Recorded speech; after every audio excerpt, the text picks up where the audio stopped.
आज हम लोग नेक्स्ट सेट पढ़ेंगे जो परीक्षा के दृष्टिकोण से काफ़ी महत्वपूर्ण है। ठीक ना। आज का पहला क्वेश्चन है, सूची 1 को सूची 2 से सम्मिलित कीजिए और सूचियों के नीचे दिए गए कोड का प्रयोग कर सही उत्तर चुनिए। ठीक। सूची 1 में है शिखर, शिखर मतलब चोटी, और सूची 2 में पहाड़ी, पहाड़ी मतलब होता है जो पर्वत से नीचे, पर्वत से छोटा हो, जिसकी औसत ऊंचाई पर्वत से छोटा और पठार से ज़्यादा बड़ा हो। ठीक।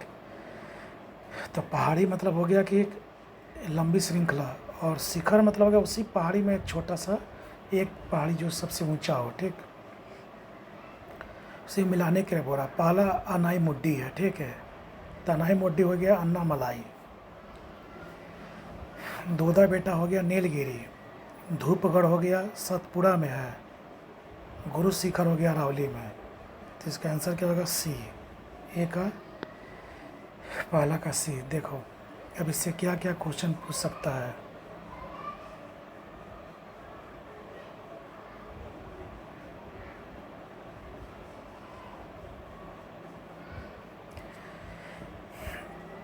पहले चलते हम लोग अन्नामुड्डी की ओर। ठीक। अन्नामुड्डी केरल के पास, तमिलनाडु केरल के पास एक लंबी पहाड़ी है। ठीक। इसी पहाड़ी का नाम है अन्नामुड्डी। ठीक ना। अन्नामुड्डी है, इसी पहाड़ी का नाम अन्नामुड्डी है। ठीक। ये अन्नामलाई में पड़ता है। अन्नामलाई पहाड़ी का नाम अन्नामलाई है। इसी में अन्नामुड्डी पर्वत है। ठीक। जो सबसे ऊंचा है, जैसे ऊंचा सबसे ऊंचा है, और ये दक्षिण भारत की सबसे ऊंची चोटी है। ये देखो, ये पश्चिमी घाट है और ये पूर्वी घाट है। तो ये अन्नामुड्डी जो है दक्षिण भारत की भी सबसे ऊंची चोटी, प्लस ये हमारा पश्चिमी घाट की भी सबसे ऊंची चोटी हो जाएगा। ठीक। तो पूछ देगा कि दक्षिण भारत की सबसे ऊंची चोटी का नाम बताइए, तो क्या हो गया? अन्नामुड्डी। पश्चिमी घाट का भी सबसे चोटी का नाम क्या है? अन्नामुड्डी। किस पहाड़ी में है? तो अन्नामलाई में। ठीक है। और इसी अन्नामलाई के बगल में कैडमम पहाड़ी है, कभी कभी आता है कैडमम पहाड़ी, जो इलायची के लिए विश्व प्रसिद्ध है। ठीक। तो पूछेगा दक्षिण भारत में कौन सी पहाड़ी इलायची के लिए प्रसिद्ध, तो क्या बोलना? कैडमम। ठीक। अब यहीं पर एक है, अब हो गया दोदा बेटा। तो ये नीलगिरी पर्वत है, यहाँ देख लेते हैं हम लोग, ये नीलगिरी है। ठीक है। तो नीलगिरी का काम क्या है? तमिलनाडु राज्य, ये तमिलनाडु हो गया, तमिलनाडु और केरला को जोड़ता है कौन? नीलगिरी। ठीक। इसी में ऊंचा पर्वत है जिसका नाम है दोदा बेटा। तो दोदा बेटा बताओ किस पहाड़ी का सबसे ऊंची चोटी है, तो बोलना नीलगिरी का। ठीक। इसका और रोल क्या है? तो ये बताया था ना, पश्चिमी घाट है ये पूर्वी घाट है। ये दोनों घाट आकर के इसी नीलगिरी में आकर के मिलता है। ठीक है। तो नीलगिरी से क्वेश्चन क्या आएगा? पहला आएगा नीलगिरी का रोल क्या, तो बोलना पूर्वी घाट और पश्चिमी घाट का मिलन स्थल है। ठीक। ये तमिलनाडु और केरल राज्य के बीच का सीमा बनाता है। ठीक। इसी में सबसे ऊंची चोटी है वो दोदा बेटा है। ठीक। तो पूछ देगा नीलगिरी की सबसे ऊंची चोटी का नाम क्या? दोदा बेटा। नीलगिरी का रोल क्या है? तो पूर्वी घाट और पश्चिमी घाट को मिलाता है। ठीक है। और तमिलनाडु और केरल के बीच सीमा बनाता है, ये बोल देना। ठीक। 4 क्वेश्चन इससे बनेगा। अब आता हमारा धूपगढ़। तो धूपगढ़ सतपुड़ा पहाड़ी में है, सतपुड़ा में है। ठीक ना। धूपगढ़ कहाँ पर? सतपुड़ा में है। इतना ही खाली जान लेना बस। नेक्स्ट आता है गुरु शिखर। तो ये हमारा अरावली पर्वत श्रृंखला है। पूछ देता कभी, जो गुजरात से लेकर दिल्ली के पास है। दिल्ली इसी अरावली पर्वत पर बसा हुआ है। ठीक ना। तो गुजरात, राजस्थान और दिल्ली तक ये फैला हुआ है। कौन? समझा? तो पूछ देगा कि अरावली पर्वत बताओ, ये विश्व का सबसे प्राचीन पर्वत है। इसका मतलब हुआ विश्व का सबसे प्राचीन पर्वत कौन है? अरावली हो, भारत में। ठीक ना। मोड़दार है ये। मोड़दार का मतलब हुआ कि 2 फोल्ड होने से बना है। ठीक ना। हम फोल्ड होने से बना है, और बाद में यह अब क्या हो गया कि टूट फूट कर इसका अवशिष्ट पर्वत बन गया है। टूट फूट कर ये अवशिष्ट मतलब हो गया छोटे छोटे टुकड़ों में बट गया है। इन इसकी जो ऊपरी लंबाई है वो कम हो गई है, तो इसलिए इसका नाम अब पड़ गया अवशिष्ट पर्वत। तो पूछ सकता कि मूल रूप में क्या था, तो मुड़दार पर्वत था, यानी मुड़ करके बना है। ठीक, जो बाद हम क्लास में बताएंगे, हम पहले ही बोल चुके हैं कि यहाँ पर सभी चीज़ बता पाना संभव नहीं है बोर्ड पर। मुड़दार पर्वत है, ठीक है। और यह अवशिष्ट पर्वत का एग्जाम्पल है। अवशिष्ट मतलब जो टूट फूट कर जो बच गया वही है। ठीक, इसी पहाड़ी में एक ऊँची चोटी, इसका नाम है गुरु शिखर। तो गुरु शिखर बताओ किस चोटी में है? अरावली पर्वत में। इसी अरावली पर्वत में राजस्थान में माउंट आबू है, सबको पता होगा, जहाँ पर दिलवाड़ा का जैन मंदिर है। दिलवाड़ा का कौन मंदिर है? जैन मंदिर है, ठीक ना। तो दिलवाड़ा का जैन मंदिर बताओ किस पर्वतमाला में है? तो अरावली में है। अरावली पर्वतमाला की सबसे ऊंची चोटी का नाम क्या है? गुरु शिखर, ठीक है। अरावली पर्वत विश्व की सबसे कैसी चोटी है? प्राचीन है, ठीक है। इसका विस्तार कहाँ पर है? गुजरात से लेकर दिल्ली तक है। तो दिल्ली किस पर्वत पर बसा हुआ है? तो बोल देना दिल्ली अरावली पर्वत पर बसा हुआ है। अरावली पर्वत पहले किस का एग्जाम्पल था? तो मुड़दार से बना था, फोल्डेव। वर्तमान में क्या, यह अवशिष्ट है, ठीक। ये हो गया, इतना पढ़ लो। पहले एक राउंड में सब बता देंगे, एक राउंड में इतना पढ़ लो। दूसरा, निम्न से कौन से अम्ल को विटामिन सी के रूप में जाना जाता है? ठीक ना, लिख रहा कौन सा अम्ल को विटामिन सी के रूप में? तो सबको पता है स्कॉर्बिक एसिड, ठीक ना। विटामिन सी को क्या था? एक स्कॉर्बिक एसिड के रूप में जाना था, ठीक। तो अब कहता है, हम लोग पढ़े होंगे विटामिन के बारे में कि विटामिन बी और सी छोड़कर बासी पानी, ए बी सी डी के ई, ये सारा जो विटामिन है ये वसा में घुलनशील है। और बी और सी कौन पानी? बासी पानी। तो बी और सी किस में घुलनशील है? पानी में घुलनशील है, ठीक। बी और सी किस में घुलनशील है? पानी में। इसीलिए जब हम लोग पानी पीते हैं और मूत्र जब निकालते हैं हम लोग, तो मूत्र में सबको पता है कि 90% जल होता है। तो बी और सी पानी में घुलनशील होने के कारण ये हमारा मूत्र के माध्यम से निकल जाता है। तो पूछ सकता कौन सा विटामिन पेशाब के माध्यम से निकलता है? तो बी और सी निकलता है, ठीक है। दूसरा, अब विटामिन सी के बारे में जान लो। और सबसे ज़्यादा पूछेगा किस भोज्य पदार्थ में पाया जाता है? तो आंवला में। तो विटामिन सी सबसे ज़्यादा किस में पाया जाता है? आंवला में, ठीक। किस में नहीं पाया जाता है? तो दूध में बताना, ठीक। दूध में विटामिन सी नहीं पाया जाता है। और कहा जाता है कि स्कॉर्बिक एसिड विटामिन सी की मात्रा की अगर कमी पड़ जाए, ठीक ना, विटामिन सी की मात्रा कमी रहने पर घाव नहीं भरेगा। जो हम लोग को घाव हो जाता है वो नहीं भरेगा, ठीक। तो पूछता है बराबर, इसमें क्वेश्चन पूछ सकता है कि किस विटामिन की कमी के कारण घाव नहीं भरता है? तो बोलना स्कॉर्बिक एसिड या विटामिन सी। इसी का रासायनिक नाम क्या है? स्कॉर्बिक एसिड है। दूध में कौन सा विटामिन नहीं पाया था? Vitamin C. यह किस में घुलनशील है? तो पानी में। इसीलिए पेशाब करने के बाद ये विटामिन सी हमारा शरीर से बाहर निकल जाता है, ठीक। अब होता है पूछा विटामिन सी सबसे ज़्यादा किस फल में पाया था? तो बोलना आंवला में, ठीक। अब आता है मिथाइल से क्वेश्चन नहीं पूछता है, लैक्टिक अम्ल पूछ सकता है। तो लैक्टिक अम्ल पाया जाता है दूध में। किस में पाया जाता है? दूध में। और टार्टरिक सबको पता ही है, टार्टरिक टमाटर में पाया जाता है। ट से टार्टरिक, ट से टमाटर, ठीक। तो टार्टरिक अम्ल किस में पाया जाता है? टमाटर में। और भी हम कभी अम्ल का चर्चा करेंगे तो बता देंगे, ठीक है। अब आता है नेक्स्ट है, निम्नलिखित से कौन सा एक जंतु कोशिकाओं में नहीं पाया जाता है? कौन सा एक जंतु कोशिका में नहीं पाया जाता, ठीक ना। पूरा जंतु कोशिका में। तो कोशिका पढ़ोगे तो कोशिका दो टाइप का होता है, एक जंतु कोशिका, एक पादप कोशिका। तो ये देखेगा राइबोसोम जो है इसमें भी है, इसमें भी है। माइटोकॉन्ड्रिया इसमें भी है, इसमें भी है। न्यूक्लियोल्स का मतलब था केंद्रक, केंद्रक यहाँ भी है, केंद्रक यहाँ भी है। कोशिका भित्ति जंतु कोशिका में नहीं होता, पादप कोशिका में होता है। तो पादप कोशिका की जो आवरण होता है, सबसे ऊपरी आवरण वो होता कोशिका भित्ति होता है, जो सेल्यूलोज का बना होता है। तो पूछ सकता है, आगे बता देंगे, इसका चर्चा कर देंगे। अब ये पूछ रहा सवाल कि कौन सा किस में नहीं पाया, कोशिका में नहीं पाया है, जंतु कोशिका में। तो पहला क्या हो गया, तो इससे जुड़ा सवाल करना हम लोग को। जंतु कोशिका में नहीं पाया था, तो पहला हो गया। तो देखो, ये हो गया जंतु कोशिका, ये हो गया वनस्पति। तो देखो, कोशिका भित्ति इसमें पाया था, जो बाह्य आवरण होता है, ठीक। इसमें पाया था प्लास्टिड, जिसकी हम लोग चर्चा करेंगे। इसमें प्लास्टिड नहीं पाया था है जंतु में।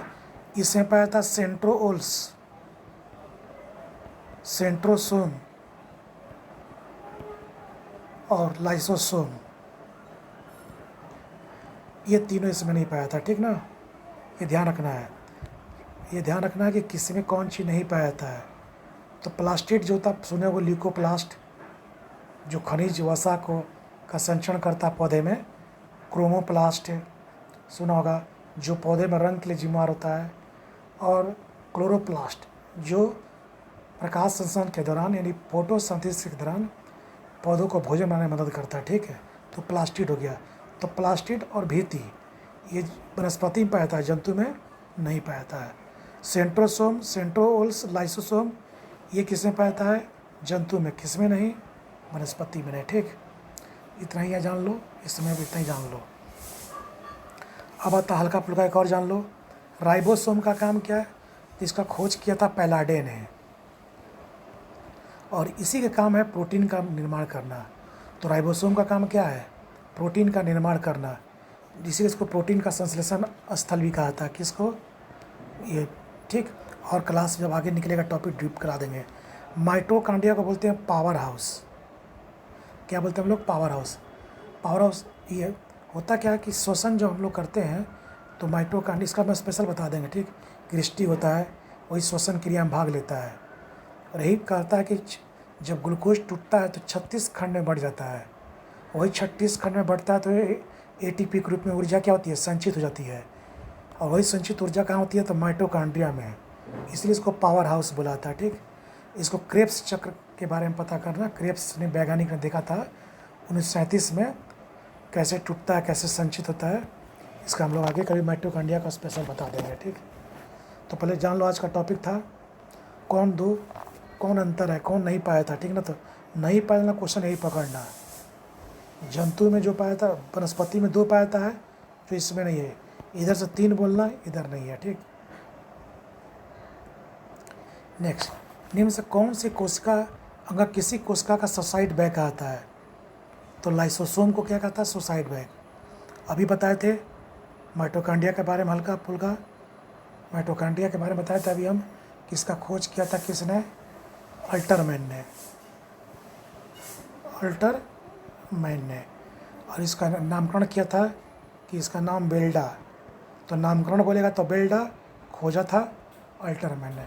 अभी बताए थे कि डी केंद्र किस में पाया है, डीएनए पाया था किस में, तो माइटोकॉन्ड्रिया में भी डीएनए पाया था। डीएनए मतलब जो अनुवांशिक गुण पाया था, जो अनुवांशिक गुण था, जो क्रोमोसोम्स में मिलता है डीएनए, वही डीएनए की बात कर रहा हूँ मैं, जिसका सब जैसे जैसे टॉपिक आएगा बताते चलेंगे।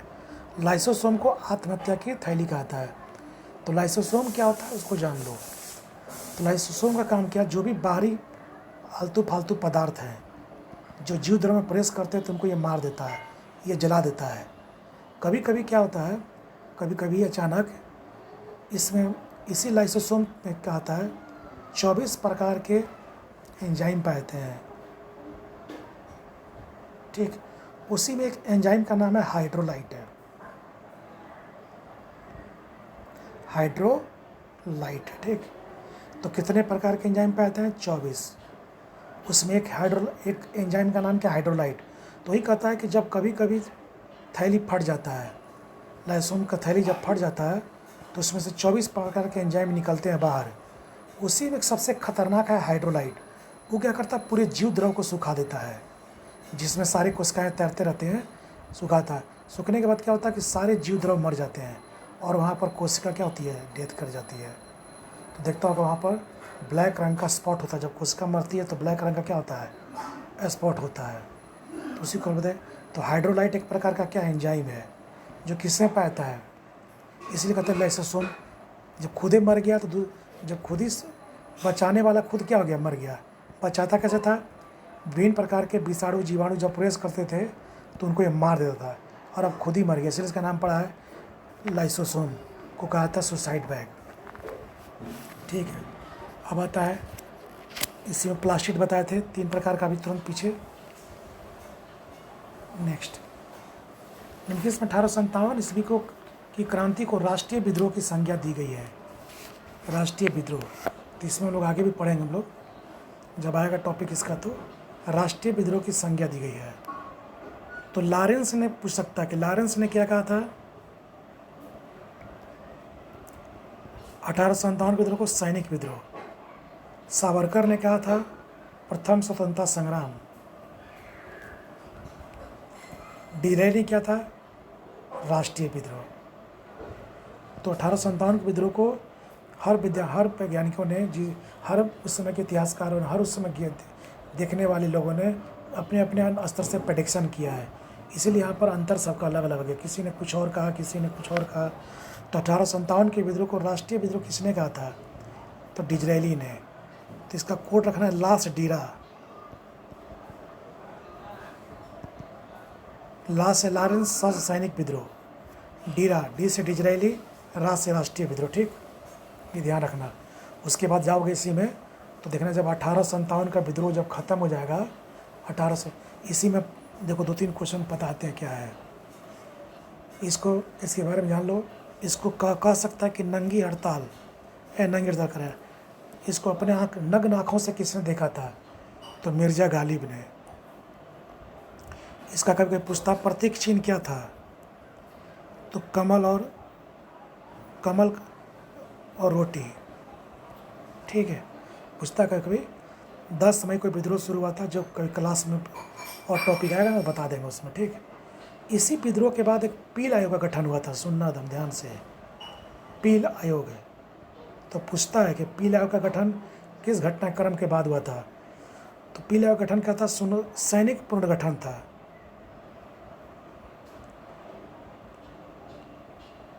इंग्लिश और इंडियन, इस समय जहाँ हुआ क्या था कि जहाँ जहाँ पर विद्रोह ताकत रूप से अंग्रेज़ों के विरुद्ध हुआ था, वहाँ पर अंग्रेज़ों ने क्या किया, इंडियन सैनिक का अनुपात घटा दिया और अंग्रेज़ सैनिक का अनुपात बढ़ा दिया।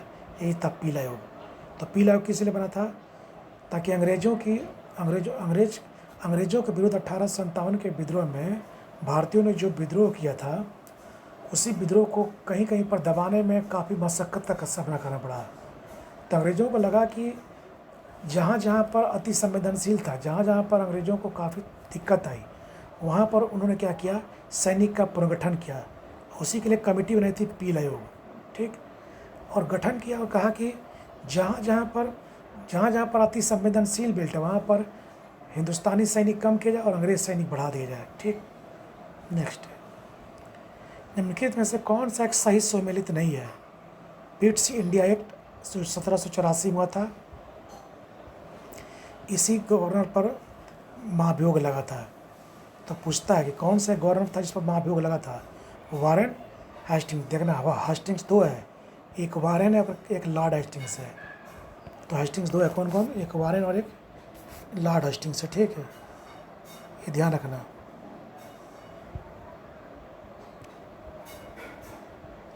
एक वारेन है, एक लॉर्ड हेस्टिंग्स है। ठीक, अब आता है doctrine of lapse theory, Dalhousie दिया था। डॉक्ट्राइन ऑफ लैप्स में क्या था कि इन्होंने सतारा को सबसे पहले अपने अधीन किया। इसका हम लोग अलग क्लास बताएंगे जब आएगा। तो डॉक्ट्राइन ऑफ लैप्स में क्या था कि जितने भी प्रांत थे, उस प्रांत को डलहौजी ने किया कि अपने अधीन करते चला गया। किसी को हड़प, जिसको कहते हैं व्यक्तिगत सिद्धांत या हड़प नीति, किसी को गोद प्रथा से करा, किसी को कुशासन के आधार पर करा, किसी की जिम्मेदारी के आधार पर करा। ठीक है, तो डॉक्ट्राइन ऑफ लैप्स में क्या है कि जो भी हमारे देश में उसमें देसी रियासत थे, उन देसी रियासतों को इसने एक एक करके अपने अधीन कर लिया। इसलिए अंतिम साम्राज्यवादी इसको कहता है। क्लाइव को प्रथम साम्राज्यवादी। क्लाइव को प्रथम साम्राज्यवादी का मतलब हुआ क्लाइव जब गवर्नर बनकर भारत आया तो उसने बंगाल, उड़ीसा, बिहार सबको जीतना शुरू कर दिया। और अंतिम साम्राज्यवादी कौन था? डलहौजी। डलहौजी के बाद फिर कोई प्रांत जीता नहीं गया। ठीक, तो डॉक्ट्राइन ऑफ लैप्स क्या था? तो बोलना छोटे छोटे जो देशी रियासत थे उनको विभिन्न तरीक़ों से अपने अधीन करना, यानी ब्रिटिश प्रांत के अधीन करना। वर्नाक्युलर प्रेस एक्ट, ये था लिटन के समय, ये गलत है, लिटन करें।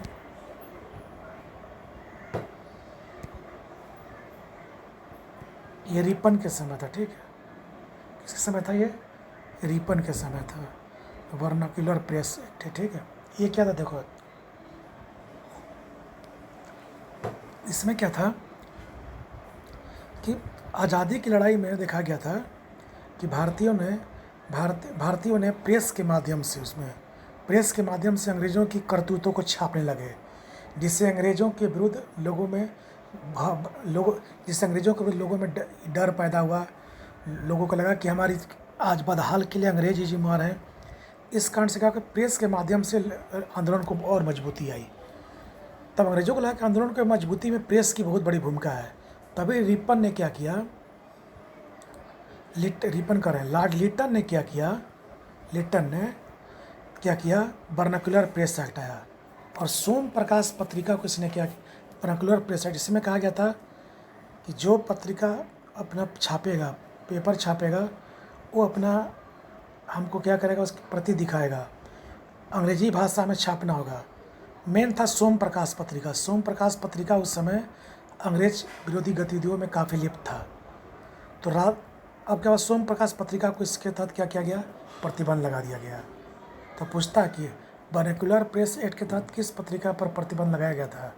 तो बोल देना सोम प्रकाश। लेकिन एक पत्रिका ऐसा था जिसने रातों रात अपनी भाषा बदल दिया, बंगाली भाषा से कर दिया अंग्रेजी भाषा, जिसका नाम था अमृत बाजार पत्रिका। तो पूछ देता है कि किस एक पत्रिका ने वर्नाक्युलर एक्सपेक्ट से बचने के लिए अपनी भाषा को बदल दिया था? तो अमृत बाजार। कौन सा पत्रिका इसके तहत फंसा था? तो vernacular. Ilbert bill Lord Ripon के समय में पास हुआ था। तो कब हुआ था? कर्जन है, गलत है, लिटन होगा। क्या होगा? इल्बर्ट बिल क्या था? तो इसमें भी देखो, इसमें क्या था कि ये इंग्लिश जज से जुड़ा मामला है। ठीक ना? इंग्लिश जज, इंडियन जज, चोर दो टाइप के, इंडियन चोर, अंग्रेज चोर, इंडियन चोर। इंडियन जज को अंग्रेज़ों की सुनवाई करने का अधिकार नहीं था, सिर्फ किसको था? इल्बर्ट को था, इंडियन को था। जबकि अंग्रेज़ों को इंडियन का भी और अंग्रेज का भी। इससे क्या होता था कि अंग्रेज जो थे वो साफ बच निकलते थे चोरी करके। तब रिपन ने आया तो कहा कि तो उदारवादी था। उसने कहा तो बहुत गलत हो रहा है भाई, इसको बंद किया जाए रूल को। उसने क्या किया? कहा कि इंडियन लोग भी अब अंग्रेज़ों की सुनवाई सुन सकते हैं। इस पर अंग्रेज जज भड़क गए, बोला कि तो हमारी बराबरी कर दिया इंडियन जज, और वो लोग विद्रोह करना शुरू किए। तो वो लोग श्वेत विद्रोह हो गया। अंग्रेज कैसा होता? गोरा होता, सब विद्रोह करने लगा, इसलिए श्वेत विद्रोह होता है। एक श्वेत कमीशन होता है, एक श्वेत विद्रोह है। श्वेत कमीशन साइमन कमीशन बोलना है, और श्वेत विद्रोह बोलना इल्बर्ट बिल। तो इल्बर्ट बिल का संबंध किससे था? जज से। यानी इसमें क्या दिया गया कि भारतीय जज भी अंग्रेज़ों की सुनवाई कर सकते हैं। इससे अंग्रेज जज क्या हो गए? गुस्सा गए, और उन्होंने रिपन का विरोध करना शुरू किया। और विद्रोह के दौरान सारे अंग्रेज लोग थे, इसीलिए इसमें श्वेत विद्रोह कहा गया इसको। ठीक, तो इस विद्रोह के विरोध में श्वेत विद्रोह हुआ था। नेक्स्ट, अध्यक्षात्मक शासन प्रणाली में प्रशासन पर कार्यकारिणी नियंत्रण का प्रयोग कौन करता है? तो राष्ट्रपति। ठीक है, देखो भारत में ये प्रणाली नहीं है, अमेरिका में है। देखो अध्यक्षात्मक शासन कहाँ पर है? यूएसए में है। कहता कि जो प्रमुख होगा वो राष्ट्रपति होगा, यही सर्वे सर्वा होगा उस देश में। इसलिए देखते हो कि अमेरिका में सर्वे सर्वा वहाँ का राष्ट्रपति ही होता है। डोनाल्ड ट्रंप अभी सर्वे सर्वा है। तो अध्यक्षात्मक शासन प्रणाली कहाँ अपनाया गया? यूएसए में। इसमें सर्वे सर्वा किसको मनाता है? राष्ट्रपति को। लेकिन इसमें एक दिक्कत क्या है कि राष्ट्रपति जब अपना मंत्रिमंडल का गठन करेगा, मंत्रिमंडल का गठन तो कर सकता है, लेकिन इनको पद से हटाने का अधिकार नहीं है, ध्यान रखना। अध्यक्षात्मक शासन प्रणाली में राष्ट्रपति को क्या मिला, कमजोरी है, क्या कमी है कि वो अपने अपने विभागीय मंत्री को नियुक्त कर सकता है, लेकिन उसको हटाने का पावर उसको नहीं है। जिससे हमारे राज्य में केंद्र शासित प्रदेशों में जो मुख्यमंत्री हैं, जैसे केजरीवाल है, अपने मंत्री बना सकता है लेकिन उसको हटा नहीं सकता हो। तो कौन होगा आंसर इसमें? राष्ट्रपति। जो अध्यक्षात्मक मतलब होता है राष्ट्रपति। किस देश में है? अमेरिका में। तो जिस देश में अध्यक्षात्मक शासन प्रणाली, वहाँ का प्रमुख कौन होगा? राष्ट्रपति। सारी शक्तियाँ किसके हाथ में होगी? और वो क्या गठन कर सकता है? मंत्रिपरिषद का। लेकिन क्या नहीं कर सकता है? उनको हटा नहीं सकता। ठीक। नेक्स्ट, इनसे कौन सा गांधी जी का विचारधारा गांधीवादी समाज पर मनाता है?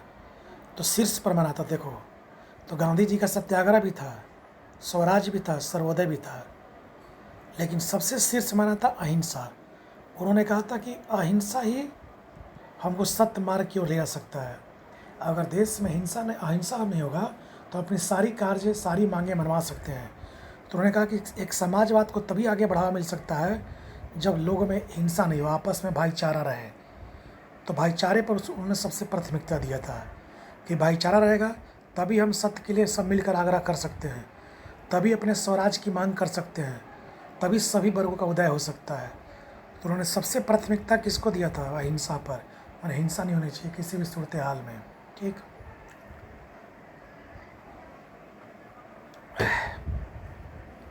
नेक्स्ट, भारत में सर्वप्रथम किस राज्य ने लोकायुक्त अधिनियम को लागू किया है? ठीक है, तो सबसे पहले भारत में लोकायुक्त अधिनियम लागू किया था महाराष्ट्र ने। देखिए क्या है, तो हम लोग देश जानते हैं स्वीडन, जो यूरोपियन कंट्री है। वहीं पर ओम्बुड्समैन वर्ड है जो भ्रष्टाचार को मिटाने के लिए है। व्याप्त भ्रष्टाचार को मिटाने के लिए आया था कौन? ये लोकायुक्त। ये पर तो दो होता है इसमें, देखना कि लोकपाल होता है, हम लोग पढ़े थे लोकपाल बिल, और एक लोकायुक्त होता है। तो लोकपाल जो होता है वो केंद्र होता है, सुनते होगा बैंकिंग लोकपाल, केंद्र स्तर पर होता है। लोकायुक्त होता है और राज्य स्तर पर होता है। शायद अभी 21 लोकायुक्त है राज्यों में, 21 राज्यों में। हर राज्य अपना भ्रष्टाचार के लिए लोकायुक्त का गठन करेगा, जिसकी नियुक्ति करता है कौन? राष्ट्रपति, उस राज्य के राज्यपाल की सलाह से। ठीक है, और इनका कार्यकाल जो होता है लोकायुक्त का, वो होता है तुमको 5 वर्ष या 70 वर्ष। 5 वर्ष कार्यकाल या 70 वर्ष का मतलब हुआ जो दोनों में से पहले हो जाए। मान लो किसी का 4 वर्ष कार्यकाल किया और 70 वर्ष हो गया तो वही हो गया पहले। मान लो किसी का 60 वर्ष में बना तो 65 रिटायर करेगा, 70 नहीं हो पाएगा उसका। ठीक ना। तो इसका काम क्या है? भ्रष्टाचार को रोकना, राज्य में भ्रष्टाचार को क्या करना? रोकना। भारत में सबसे पहले कहाँ लागू हुआ था? महाराष्ट्र में। किस देश में लागू हुआ था पहले? स्वीडन में। किस वर्ड से आया ये वर्ड? ओम्बुड्समैन से आया था। किसको दूर करने के लिए? भ्रष्टाचार को दूर करने के लिए। कितने होता है? लोकपाल और लोकायुक्त। राज्यों में क्या होता है? लोकायुक्त। केंद्र में क्या होगा? लोकपाल। नियुक्ति कौन करेगा? राष्ट्रपति। कार्यकाल क्या होगा? 5 वर्ष या 70 वर्ष, दोनों में से जो पहले हो जाए। ठीक। नेक्स्ट, आसियान के बारे में देखो। आसियान कब गठित हुआ था? तो आसियान का गठन हुआ था 1967 में, पहला जान लेना। इसका फुल फॉर्म आता है बराबर, association of south east Asian nation. ठीक है, देखो ये पूरा वर्ल्ड है। इस वर्ल्ड में जाओगा तो इस एशिया में 4 भाग में बांटोगा तो ये साउथ ईस्ट हो जाएगा, दक्षिण पूर्व। सबको बांटने आता ही होगा, दक्षिण पूर्व जाएगा। ठीक ना। तो दक्षिण पूर्व इसका नाम क्यों पड़ा है? तो एशिया को अगर 4 भागों में बांटते हैं तो इधर दक्षिण पूर्व में जो देश हैं वही देश इसमें सब क्या है? शामिल हैं। भारत, इसका मुख्यालय जकार्ता में है, जो इंडोनेशिया में पड़ता है। इसका हेडक्वार्टर कहाँ बोलना है? जकार्ता में है, इंडोनेशिया में। तो भी दक्षिण पूर्व एशिया में पड़ता है। कौन? ठीक। इसी में अब कहता क्या है, तो इसमें एक और पूछता क्वेश्चन इसमें कि भारत इसमें प्रतिनिधि कब बना? भारत शामिल है लेकिन प्रतिनिधि के तौर पर है 1992 में। ठीक है, तो कब गठन हुआ था? 1967 में। फुल फॉर्म क्या है? Full form association of south east Asian nation. South east का नाम क्यों पड़ा? कि एशिया के साउथ ईस्ट की ओर सारे देश इसमें शामिल हैं। देखो कैसे भारत इसमें किस रूप में भाग लेता है? तो प्रतिनिधि के रूप में। कब से ले रहा भारत शुरू? तो 1992 में। आगे हम लोग स्टैंडर्ड पढ़ेंगे इसका। अब इसी में हो सकता है 10 को जो इसमें देश हैं शामिल उसके पूछ सकता है। कुछ लोग कहता है कि ईस्ट तिमोर एक नया ऐड हुआ है। कौन तिमोर? ईस्ट तिमोर एक नया ऐड हुआ है, इसमें 11 हो गए। देखो पहला है इंडोनेशिया, दूसरा मलेशिया, तीसरा सिंगापुर, चौथा म्यांमार, पांचवा फिलीपींस, छठा थाईलैंड, सातवां वियतनाम, आठवां ब्रुनेई, नौवां कंबोडिया, 10वां लाओस। और एक ऐड होने की बात हो रही है ईस्ट तिमोर की, ठीक ना। जिसका राजधानी था दिल्ली, राजधानी दिल्ली है, दिल्ली नहीं दिल्ली। ये पूछा एग्जाम आया हुआ है, ठीक। तो सियाम से 5-6 क्वेश्चन रहता है बराबर। और एक पूछ देता है कि इसका सर अभी शिखर सम्मेलन अभी लेटेस्ट हुआ है 36वां, वो हुआ वियतनाम में, ठीक। इसका शिखर सम्मेलन हमेशा 10 राज्यों में देशों में होगा, ठीक। नेक्स्ट, निम्न से किस आयोग ने भारत में केंद्र राज्य संबंधों के बारे में? तो केंद्र राज्य संबंध 3 तरह से हो सकता है। प्रशासनिक स्तर पर, आर्थिक स्तर पर जैसे जीएसटी हो गया, नीति आयोग हो गया, इस सब पर। प्रशासनिक हो गया, राज्यपाल हो गया, राज्यसभा द्वारा, जैसे किसी राज्य में अगर विधानसभा भंग हो जाए उस स्थिति में। तो इसी केंद्र और राज्य के बीच आपसी टकराव को रोकने के लिए सरकारी आयोग आया था, बहुत इम्पोर्टेंट है। इसका गठन हुआ था 1983 में, ठीक है। और अपना रिपोर्ट दिया था 1988 में। यही बीपीएससी में पूछा था कि सरकारी आयोग ने अपना रिपोर्ट कब दिया था? 1988 में। गठन कब हुआ था? तो रिपोर्ट दिया था कब? गठन कब हुआ था? 1983 में। इसका काम क्या? केंद्र और राज्य के बीच राज्यपाल को लेकर या विधानसभा भंग के मामले को लेकर आपस में टकराव हो तो यह आयोग उसको रिपोर्ट देता कि कैसे राज्यपाल के पद को कैसे सही किया जाए, ये सब है। हम बोले थे कि देखो ब्लैक बोर्ड पर पढ़ाना, टाइम में पढ़ाना थोड़ा सा दिक्कत है, लेकिन प्रयास कर रहे हैं कि कम से कम बेहतर हो, ठीक ना। क्योंकि ब्लैक बोर्ड का विकल्प टैब नहीं हो सकता है, वो ठीक है, लेकिन हम नहीं से कुछ अच्छा। अब आया क्या कि उसके बाद भारत सरकार ने 2007 में एक और कमेटी बनाई, इसका नाम है मदन मोहन पुंछी आयोग। मदन मोहन पुंछी आयोग, ठीक ना। कब बना? 2007 में। इसका भी संबंध क्या? केंद्र और राज्य के बीच संबंध है। केंद्र और राज्य के बीच प्रशासनिक या आर्थिक स्तर पर कोई डिस्प्यूट होगा तो मदन मोहन पुंछी अपना रिपोर्ट देगा। तो सरकारी आयोग है और एक कौन है? मदन मोहन पुंछी आयोग। पूछ सकता है कि मदन मोहन पुंछी आयोग का संबंध किससे है?